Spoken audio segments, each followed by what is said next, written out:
Yediyurappa CM ಆಗಿದ್ದು ಹೋರಾಟದಿಂದ ತಮ್ಮದೇ ಪಕ್ಷದಿಂದ ಸಿಎಂ ಆದರೂ ಯಡಿಯೂರಪ್ಪ 5 ವರ್ಷ ಅಧಿಕಾರದಲ್ಲಿ ಉಳಿಯೋಕೆ ಸಾಧ್ಯ ಆಗಲೇ ಇಲ್ಲ. ಕುರ್ಚಿಯ ಮೇಲಿದ್ದ ಪ್ರತಿದಿನ ಪ್ರತಿಕ್ಷಣ ಹೋರಾಟ ಮಾಡಬೇಕಾಯಿತು.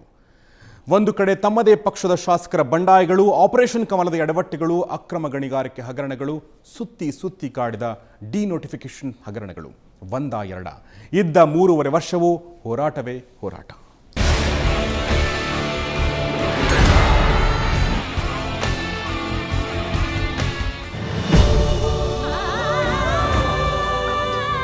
ಪ್ರಮಾಣ ವಚನ ಸ್ವೀಕರಿಸಲು ವೇದಿಕೆಗೆ ಆಹ್ವಾನಿಸುತ್ತೇನೆ. ಯಡಿಯೂರಪ್ಪ ಎಂಬ ಹೆಸರಿನವನಾದ ನಾನು ರೈತ ಮತ್ತು ಭಗವಂತನ ಹೆಸರಿನ ಮೇಲೆ ಪ್ರಮಾಣ ಮಾಡುತ್ತೇನೆ. ರೈತರ ಹೆಸರೇಳಿಕೊಂಡು ರೈತ ಸಂಘದ ಹಸಿರು ಶಾಲು ಹೊದ್ದುಕೊಂಡು ರೈತರ ಹೆಸರಲ್ಲೇ ಪ್ರಮಾಣ ವಚನ ಸ್ವೀಕರಿಸಿದ ಯಡಿಯೂರಪ್ಪ ರೈತರಿಗಾಗಿ ಏನು ಮಾಡಿದ್ರು? ಅದು ಇವತ್ತಿಗೂ ಬಿಟ್ಟೂ ಬಿಡದೆ ಕಾಡುತ್ತಿರುವ ಪ್ರಶ್ನೆ. ಉತ್ತರವೇನೇ ಇರಲಿ, ಅಧಿಕಾರದ ಗದ್ದುಗೆಗೇರಿದ ಹಾದಿಯಷ್ಟೇ ಅಲ್ಲ, ಯಡಿಯೂರಪ್ಪನವರಿಗೆ ಸಿಎಂ ಕುರ್ಚಿಯು ಹೂವಿನ ಹಾಸಿಗೆ ಆಗಲಿಲ್ಲ. ಅಧಿಕಾರಕ್ಕೇರಿದ ಮಾರನೇ ದಿನದಿಂದಲೇ ಯಡಿಯೂರಪ್ಪ ತಮ್ಮ ಉಳಿವಿಗಾಗಿ ಹೋರಾಡಬೇಕಾಯಿತು. ಮೊದಲ ಏಟು ಕೊಟ್ಟಿದ್ದು ಜನಾರ್ದನ್ ರೆಡ್ಡಿ. ಒಂದು ಕಡೆ ಉತ್ತರ ಕರ್ನಾಟಕ ಪ್ರವಾಹದಲ್ಲಿ ಸಿಕ್ಕು ನಲಗುತ್ತಿರುವಾಗ ಇತ್ತ ಜನಾರ್ದನ್ ರೆಡ್ಡಿ ಅಂಡ್ ಟೀಮ್ ಬಂಡಾಯದ ದನಿ ಎತ್ತಿತ್ತು. ಯಡಿಯೂರಪ್ಪನವರನ್ನ ಕೆಳಗಿಳಿಸಿಯೇ ಸಿದ್ಧ ಎಂದು ಕೂಗು ಹಾಕಿತ್ತು. ಆಗ ನೆರೆ ಸಂತ್ರಸ್ತರ ಕಣ್ಣೊರೆಸೋದು ಬಿಟ್ಟು ಯಡಿಯೂರಪ್ಪ ಕುರ್ಚಿ ರಕ್ಷಣೆಗೆ ಕೂರಬೇಕಾಯಿತು. ಯಡಿಯೂರಪ್ಪ ಮೊದಲ ಬಾರಿ ಕಣ್ಣೀರು ಹಾಕಿದ್ದೇ ಆವಾಗ.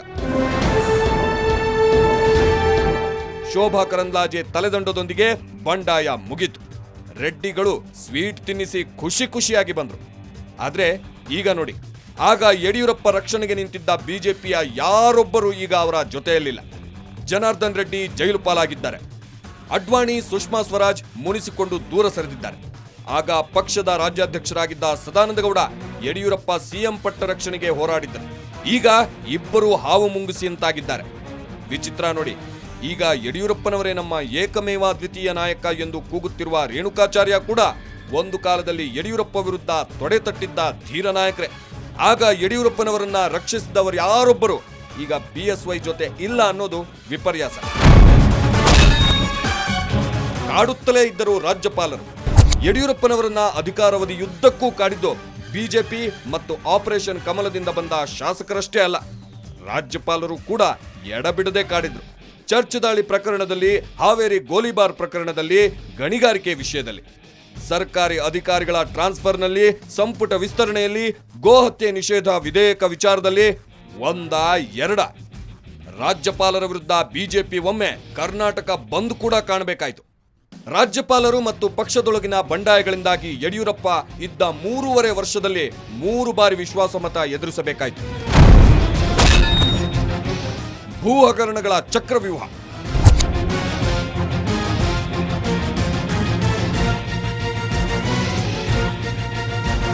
ಯಡಿಯೂರಪ್ಪ ಅವಧಿಯಲ್ಲಿ ಹೊರಬಿದ್ದ ಭೂ ಹಗರಣಗಳೆಷ್ಟು? ಲೆಕ್ಕ ಇಟ್ಕೊಂಡವರೇ ಇಲ್ಲ. ಯಡಿಯೂರಪ್ಪ, ಅವರ ಮಕ್ಕಳು, ಅಳಿಯಂದ್ರು, ಸೊಸೆಯಂದ್ರು, ಅವರು ಬಂಡವಾಳ ಹೂಡಿದ್ದ ಕಂಪನಿಗಳು, ಯಡಿಯೂರಪ್ಪ ಆಪ್ತ ಸಚಿವರು, ಶಾಸಕರು, ಹೀಗೆ ಎಲ್ಲರ ಮೇಲೂ ಭೂ ಹಗರಣಗಳು ಕೇಳಿಬಂದವು. ಯಡಿಯೂರಪ್ಪನವರ ರಾಜೀನಾಮೆಗೆ ಕಾರಣವಾಗಿದ್ದು ಅಕ್ರಮ ಗಣಿಗಾರಿಕೆ ಕುರಿತ ವರದಿ. ಆದ್ರೆ ಯಡಿಯೂರಪ್ಪನವರನ್ನ ಜೈಲಿಗೆ ಕಳಿಸಿದ್ದು ಭೂ ಹಗರಣ, ಅಕ್ರಮ ಡಿನೋಟಿಫಿಕೇಶನ್.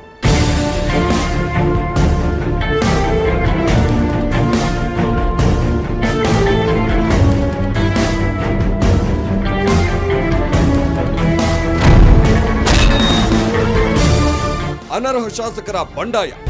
ಬಿಎಸ್ವೈ ಎದುರಿಸಿದ ಎಲ್ಲಾ ಹೋರಾಟಗಳದ್ದು ಒಂದು ತೂಕವಾದ್ರೆ ಪಕ್ಷದ ಮತ್ತು ಪಕ್ಷೇತರ ಶಾಸಕರನ್ನು ಅನರ್ಹಗೊಳಿಸಿ ಸರ್ಕಾರ ರಕ್ಷಿಸಿಕೊಂಡ ಪ್ರಕರಣದ್ದೇ ಒಂದು ತೂಕ. ಅದು ಇಡೀ ದೇಶದ ಗಮನ ಸೆಳೆದ ಮತ್ತು ಬಿಎಸ್ವೈ ಎದುರಿಸಿದ ಬಂಡಾಯ. ವಿಧಾನಸಭೆಯ ಮಾನ ಮರ್ಯಾದೆ ಹರಾಜಾಗಿದ್ದು ಕೂಡ ಇದೇ ಪ್ರಕರಣದಲ್ಲಿ. ಅಲ್ಲಿ ಶಾಸಕರು ಬಟ್ಟೆ ಹರಿದುಕೊಂಡ್ರು, ಬಡಿದಾಡಿಕೊಂಡ್ರು, ಪೊಲೀಸ್ ಅಧಿಕಾರಿಗಳ ಜೊತೆ ಗುದ್ದಾಡಿದ್ರು. ಆದ್ರೆ ಕೊನೆಗೂ ಯಡಿಯೂರಪ್ಪ ವಿಶ್ವಾಸಮತ ಗೆದ್ದರು.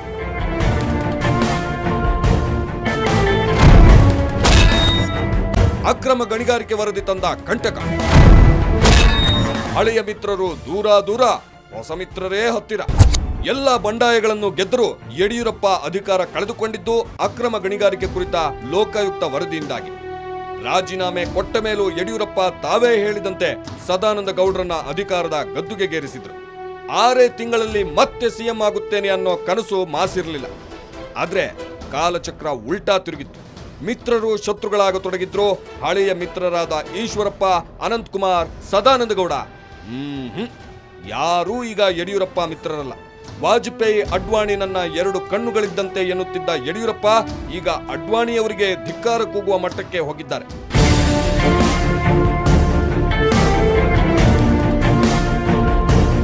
ನನ್ನ ಬಗ್ಗೆ ಹಗುರವಾಗಿ ಮಾತನಾಡಿ ಕನ್ನಡ ನಾಡಿನ 6 ಕೋಟಿ ಜನರ ಮುಂದೆ ಅಪರಾಧಿ ಸ್ಥಾನದಲ್ಲಿ ನಿಲ್ಲಿಸುವಂತ ಪ್ರಯತ್ನ ಮಾಡಿದಂತ ನಿಮ್ಮ ನಡವಳಿಕೆಗೆ ಧಿಕ್ಕಾರ ಅಂತ ಹೇಳಬೇಕಾಗ್ತಲ್ಲ. ತಮ್ಮದೇ ಪಕ್ಷದವರಿಗಿಂತ ಕುಮಾರಸ್ವಾಮಿನೇ ಎಷ್ಟೋ ವಾಸಿ ಅಂತಿದ್ದಾರೆ. ಅವರ ಮಿತ್ರರು ಯಾರು ಅನ್ನೋದು ಪಕ್ಕಾ ಗೊತ್ತಾಗೋಕೆ ಇನ್ನು ಸ್ವಲ್ಪ ದಿನ ಕಾಯ್ಬೇಕು.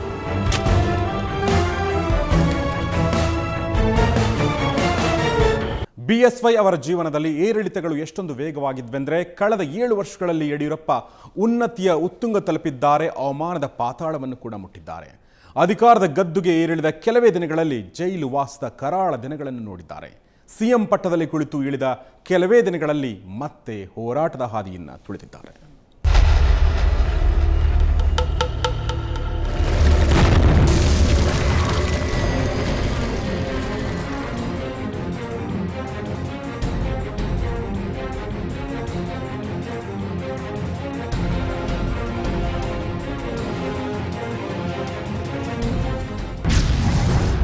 ಕಳೆದ 7 ವರ್ಷಗಳ 7 ಬೀಳಿನ ಕಥೆ. 7 ವರ್ಷ 2005ರಿಂದ 2012. ಈ 7 ವರ್ಷಗಳಲ್ಲಿ ಯಡಿಯೂರಪ್ಪ ಜೀವನದಲ್ಲಿ ಉನ್ನತಿಯ ಮೌಂಟ್ ಎವರೆಸ್ಟ್ ಏರಿದ್ದಾರೆ. ಅವಮಾನದ ಪಾತಾಳ ಮುಟ್ಟಿ ಬಂದಿದ್ದಾರೆ. ಸಿಎಂ ಪಟ್ಟದಲ್ಲಿ ಕುಳಿತು ಇಳಿದ ಕೆಲವೇ ದಿನಗಳಲ್ಲಿ ಜೈಲು ಕೋಣೆಗಳ ನಡುವೆ 24 ದಿನ ಕಳೆದಿದ್ದಾರೆ.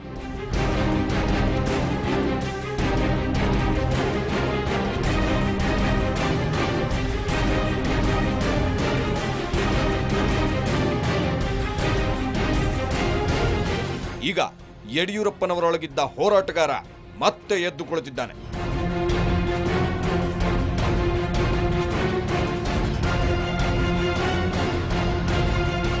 ಯಡಿಯೂರಪ್ಪ ಜೈಲಿಗೆ ಹೋಗಿದ್ದು ಭೂ ಹಗರಣದಲ್ಲಿ. ಇದ್ದದ್ದು 24 ದಿನ. ಆದ್ರೆ ಆ 24 ದಿನಗಳಲ್ಲಿ ಯಡಿಯೂರಪ್ಪ ಅನುಭವಿಸಿದ ಯಾತನೆ, ನೋವುಗಳು ಒಂದೆರಡಲ್ಲ. ಅದುವರೆಗೆ ಪಕ್ಷದ ಹೈಕಮಾಂಡ್ ವಿರುದ್ಧ 4 ಗೋಡೆಗಳ ಮಧ್ಯೆ ಬುಸುಗುಡುತ್ತಿದ್ದ ಯಡಿಯೂರಪ್ಪ ಮೊದಲ ದಾಳ ಉದುರಿಸಿದ್ದು ಇದೇ ಪರಪ್ಪನ ಅಗ್ರಹಾರ ಜೈಲಿನಲ್ಲಿ.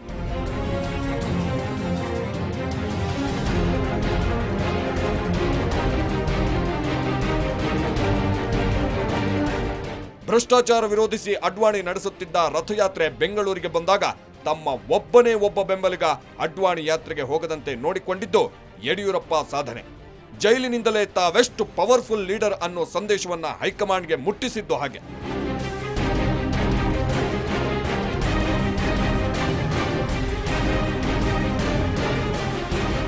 ಅದಾದ ಮೇಲೆ ಅವರೇ ಹುಡುಕಿ ಆರಿಸಿ ಸಿಎಂ ಕುರ್ಚಿಗೆ ಕಳಿಸಿದ್ದ ಸದಾನಂದ ಗೌಡ ಯಡಿಯೂರಪ್ಪನವರ ಪಾಲಿಗೆ ದುಶ್ಮನಾಗಿ ಬಿಟ್ರು.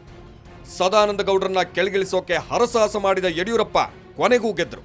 ಆದ್ರೆ ತಾವೇ ಮಂತ್ರಿ ಪಟ್ಟ ಕೊಡೋದಿಕ್ಕೂ ನಿರಾಕರಿಸಿದ್ದ ಜಗದೀಶ್ ಶೆಟ್ಟರ್ ಅವರನ್ನ ಸಿಎಂ ಪಟ್ಟಕ್ಕೆ ತಂದು ಕೂರಿಸಿದ್ರು.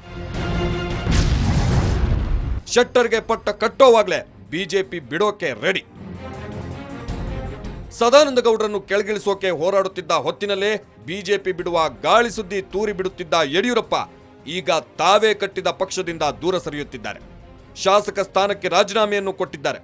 ಯಾವ ಪಕ್ಷವನ್ನು ಗೆಲ್ಲಿಸಿ ಅಧಿಕಾರಕ್ಕೆ ತರಲು ಹಗಲಿರುಳು ಶ್ರಮಿಸಿದ್ರೋ ಅದೇ ಯಡಿಯೂರಪ್ಪ ಈಗ ಬಿಜೆಪಿ ಸೋಲಿಸಿ ಕೆಜೆಪಿ ಗೆಲ್ಲಿಸಿ ಎನ್ನುತ್ತಿದ್ದಾರೆ.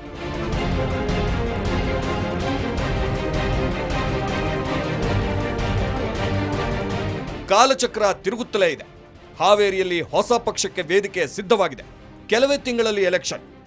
ಇಷ್ಟು ಕಡಿಮೆ ಅವಧಿಯಲ್ಲಿ ಯಡಿಯೂರಪ್ಪ ಎಷ್ಟು ಸೀಟು ಗೆಲ್ತಾರೆ, ಎಷ್ಟು ಜನ ಜೊತೆಯಲ್ಲಿರ್ತಾರೆ, ಅದಕ್ಕೆ ಉತ್ತರ ಚುನಾವಣೆ ಫಲಿತಾಂಶ ಸಿಕ್ಕ ಮೇಲಷ್ಟೇ ಗೊತ್ತಾಗಲಿದೆ.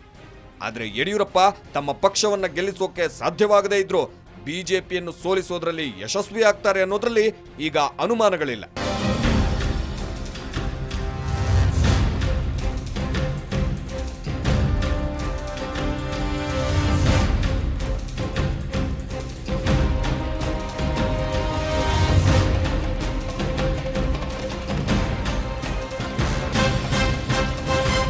ಒಬ್ಬ ಸಾಮಾನ್ಯ ಕಾರ್ಯಕರ್ತನಿಂದ ರಾಜ್ಯದ ಸಿಎಂ ಹುದ್ದೆಗೆ ಏರಿ ಕಡೆಗೆ ಹಗರಣಗಳ ಸುಳಿಯಲ್ಲಿ ಜೈಲನ್ನು ಕಂಡ BSY ಅವರನ್ನು ನೋಡಿದ್ದಾಯಿತು. ಅವರ ಬಗ್ಗೆ ಇನ್ನಷ್ಟು ಮಾಹಿತಿ ಚಿಕ್ಕದೊಂದು ಬ್ರೇಕ್ನ ನಂತರ.